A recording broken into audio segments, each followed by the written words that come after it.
Hola, buenas noches. Mi nombre es Jessica Ramírez, somos de la Universidad Uniminuto, Psicología tercer semestre. Estoy con mis compañeros Fernando Castrillón López y Juan Manuel Aguirre. El día de hoy les queremos hablar sobre los fenómenos de la extinción.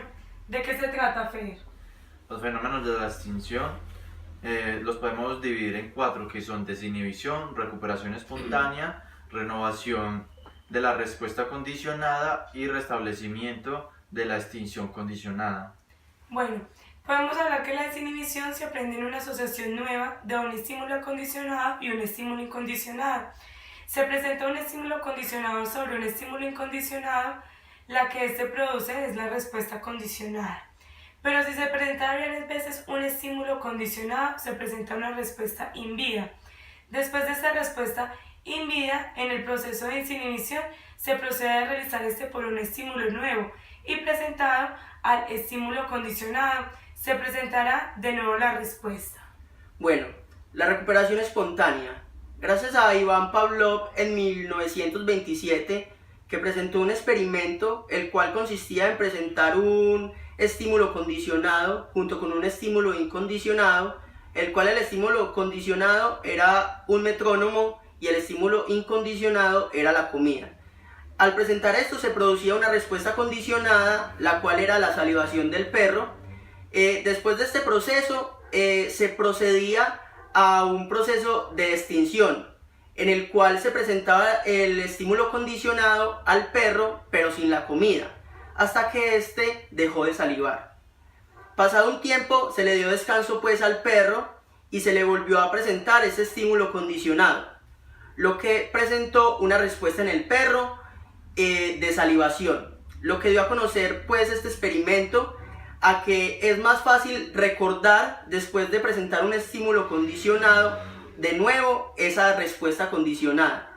Esto quiere decir que algo que se ha olvidado gracias a una extinción puede ser mejor recordado o más recordado si se presenta un estímulo condicionado. Bueno, la renovación de la respuesta condicionada se da cuando se extingue un condicionamiento. Por ejemplo, un individuo va donde el terapeuta para que le ayude con un problema sobre un miedo que tenga. Mientras este está en ese lugar donde se encuentra con el terapeuta y se hacen las terapias y se extingue este miedo se renueva o se puede renovar en otra ocasión cuando el individuo esté en un contexto diferente, fuera de ese lugar donde se extinguió el miedo. Entonces se produce la renovación cuando se vuelve y aparece este miedo. Normalmente ocurre cuando la persona vuelve al lugar donde adquirió el miedo, y ahí, debido a estar en ese lugar donde se adquiere el miedo, se renueva ese miedo que ya fue extinto anteriormente en una sala con un terapeuta. El restablecimiento de la extinción se produce luego de haber producido una extinción. Para entender qué es el restablecimiento de la extinción, hay que entender qué es la extinción. La extinción se produce cuando ya hay un estímulo condicionado sobre un sujeto. Entonces, este estímulo produce una respuesta en el individuo. Entonces, para extinguirlo, lo que buscamos cuando extinguimos es que ese estímulo condicionado ya no produzca una respuesta condicionada. Entonces, se presenta el estímulo condicionado al sujeto varias veces sin permitir que el estímulo condicionado cumpla su objeto que normalmente ya venía ocurriendo. El objeto del estímulo condicionado, recordemos que es pronosticar que el estímulo condicionado va a aparecer.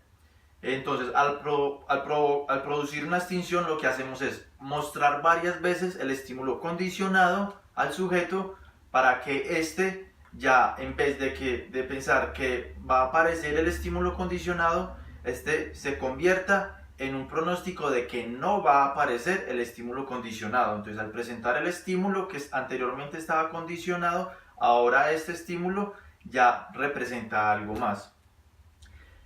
El restablecimiento de la extinción ocurre cuando, por ejemplo, si tenemos el perrito y ya lo tenemos condicionado a que la campana va a pronosticar la llegada de la comida, luego tenemos la campana y ya la tenemos extinto ese condicionamiento y la campana ya pronostica que no va a aparecer la comida. Producimos restablecimiento de la extinción cuando ya el perro tiene claro de que la campana dice que ya no va a venir comida. Entonces presentamos el estímulo ya extinto frente y luego el estímulo condicionado. Esto lo hacemos varias veces. Entonces el perro va a recuperar ese aprendizaje anterior en una brevedad de tiempo muchísimo menor que cuando en el principio se le enseñó el estímulo o se le condicionó en una primera etapa. Bueno, estos son los fenómenos de extinción del condicionamiento clásico. Muchísimas gracias. Muchas gracias. Gracias.